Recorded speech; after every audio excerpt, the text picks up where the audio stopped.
সদ্য চাকরি পাওয়া একটা ছেলে বাবাকে জিজ্ঞেস করলো, বাবা সফল মানুষের বৈশিষ্ট্য কি? বাবা বলল, সফল মানুষের বৈশিষ্ট্য শুনবা, চলো ঘুড়ি উড়াই।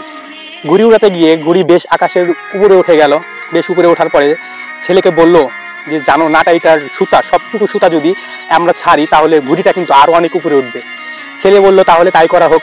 তাই করা হলো, ঘুড়ি আরো উপরে উঠলো, সব সুতা ছাড়া হলো। এবার বাবা বলল, জানো এই সুতাটা যদি কেটে দেওয়া হয় তাহলে ঘুড়ি আরো অনেক উপরে উঠবে।